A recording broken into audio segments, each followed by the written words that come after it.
মেডিকেলে নিয়ে যেতে ইনশাআল্লাহ দোয়া করেন আল্লাহ সুস্থ হয়ে যাবে।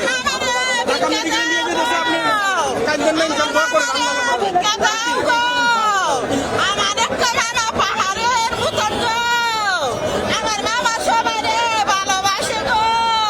মাত্র আসছি, উনি আমাদের বড় ভাই, আমাদের দীর্ঘদিনের সহযোগিতা।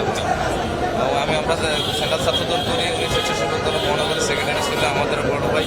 এবং সবচেয়ে বড় কথা হচ্ছে উনি শফিল পারি বাবু স্বেচ্ছাসেবক দলের সামনে কাছের ছিল এবং রাজপথে আন্দোলন সংগ্রাম মানে ওনার মতো আন্দোলন সংগ্রাম লোকে করছে।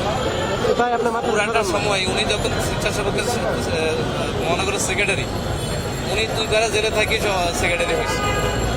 মানে হাসিনার আতঙ্ক ছিল, একটা ছিল। তো দুঃখের বিষয় হচ্ছে একটা স্বাধীন হাসিনা বিতাড়িত হয়েছে, এই দেশে এখন স্বাধীনভাবে সুন্দরভাবে নিরাপত্তার সাথে বসবাস করবো সেটাও পারতেছি না। এটা যারা মূলত হচ্ছে কি যারা এই এটা হইতে পারে স্বৈরাচার এবং স্বৈরাচারী হতে পারে, পাশাপাশি যারা শত্রুতা মনে করে যে এদের উত্থান সহ্য করার মতো না, হতে পারে কোনো ব্যক্তিগত সমস্যা থাকতে পারে, সেটা তো আমরা জানি না। হয়তো বা কোনো বিষয় টিস্যু নিয়ে বা দলীয় হোক বা দলের বাইরে হোক, যারা তাকে শত্রু মনে করে তারাই তাকে তো গুলি করছে। আচ্ছা, মানে আগে থেকে কি অস্বাভাবিক কোনো কিছু তার মধ্যে লক্ষ্য করা গেছে না? আগে থেকে যদি অস্বাভাবিক কিছু থাকতো তাহলে তো উনি কিন্তু ওনার বাসার সামনে গুলিবিদ্ধ হয়েছিল। উনি একা একা হাঁটেন, ঠিক আছে, আমরা যদি কেউ থাকি উনি সরাই দেন। আচ্ছা, উনি বলে কোনো ছিল না, উনি একা একাই ছিল। মানে উনি যে দল বল নিয়ে হাঁটবে উনি কিছু ছিল।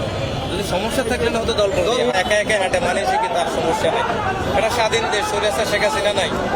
এখনো যদি দল বল নিয়ে বা নিরাপত্তাহীনতায় ভোগে তাহলে কি আর হইল? সরকারের উদ্দেশ্যে কি বলবো?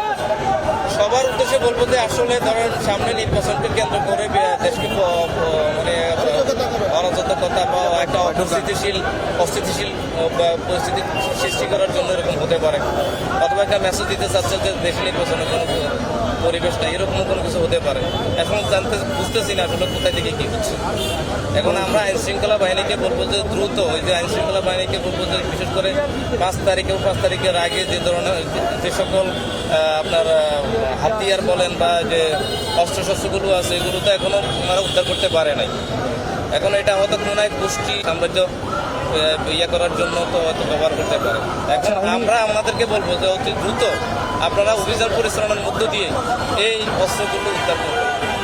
কোন জায়গাটাতে গুলিবিদ্ধ হয়েছেন এবং কখন গুলিবিদ্ধ হয়েছে ওটা আমি বলতে, তবে আমি যতটুকু জানি বাসার সামনে গুলিবিদ্ধ না, স্টার হোটেলের সামনে পাশের গলি 1 2 3 একটা হোটেল আছে, স্টার হোটেলের পাশের গলি।